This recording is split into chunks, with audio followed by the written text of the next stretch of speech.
All right, so I am going to show what it could look like to make a smaller batch of gecko food. So I've got this here to use as my little scooping cup. I am going to show first what it looks like to maybe feed 3 geckos. So I got my little, I'm going to use this as my little measuring cup. Now I don't really feed this many geckos on a regular basis, so I might end up making too much food or too little food, but it's just a small batch. So I'm going to use a little bit of the apricot. Got my measuring. I think I'm going to actually make way more than 3 cups worth. Bloop. Throw it in there. I did not open up my growth ingredient bag, so I'm going to set you guys down for a second.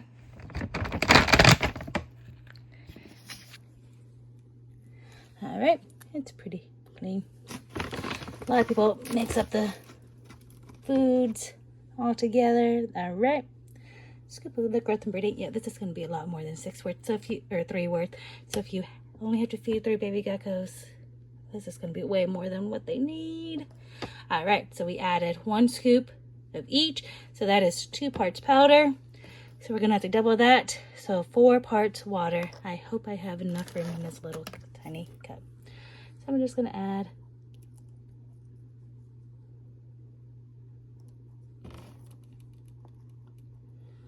one,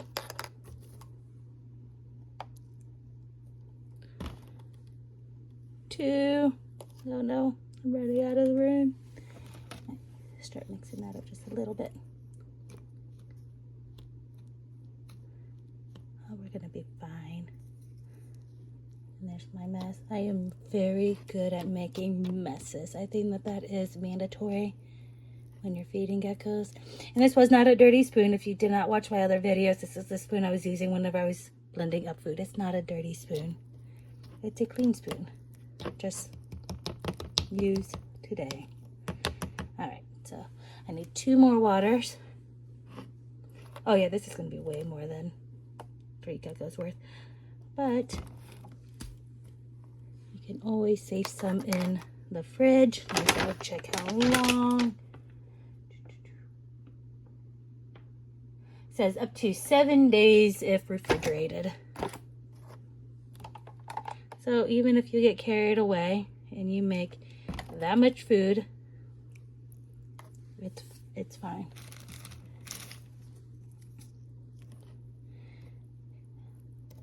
I don't know if I can mix this up fully holding the phone. So I'm gonna pause real quick and I'm just gonna be mixing it. That's it. In a few seconds of mixing and it's already looking good, and look how beautiful that mess is right there. But look, it still has these big clumps. A little bit of clumps is fine, but this is not okay. It's gonna have to mix up a bit more. I'm gonna pause again. I'm gonna keep on mixing, but it's getting there. All right, so I highly recommend, if you're doing this amount, a bigger bowl. That's a lot of waste, too much waste, but it's okay. So this here, so you notice that it's not near as smooth as what the blender looks like, but it's no longer chunky. I mean, it is still a little bit chunky, and I just put a bunch. It's no longer overly chunky. And then I give them a little bit of bee pollen, just a tiny bit. It's good. It's more than good. They just like it. And give that a quick mix. See, the geckos are not going to be angry with you if it's a little bit unsmooth, non-smooth. It's okay. That right there is perfectly fine.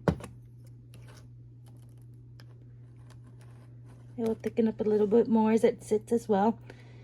This right here we're gonna get in trouble for. That's a little bit of a big old mess. That's what paper towels are for. Alright. That's at least a couple of gecko feeding. Alright, and then I'm also going to show you guys. Pour these into. And then this is actually plus what I did in the past, except for I had a much bigger bowl than this, even just feeding a couple of geckos. I just no longer have that bowl. I just use my spoon, fill up their little bowls. That's probably good for another 6 or so.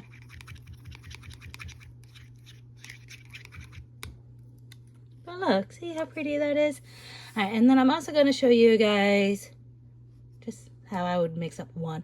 And I do this a lot, especially whenever I get random hatchlings out. They tend to hatch right after I feed everybody, so I didn't make them a bowl.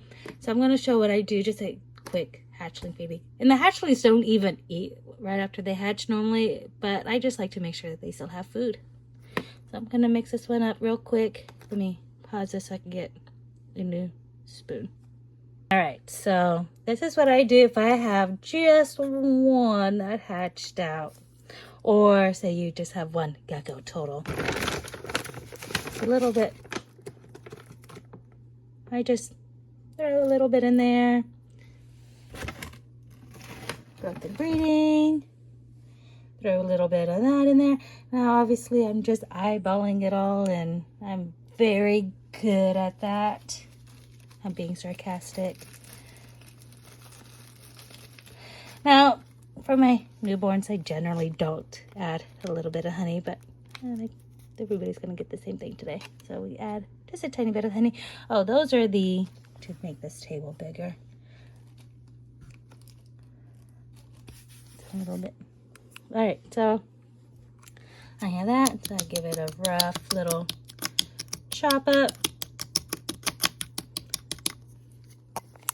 And then instead of using the water bottle, because I'm really good at overpouring the water bottle, I just use a little spray bottle, the spray bottle that I use here and there. And mix.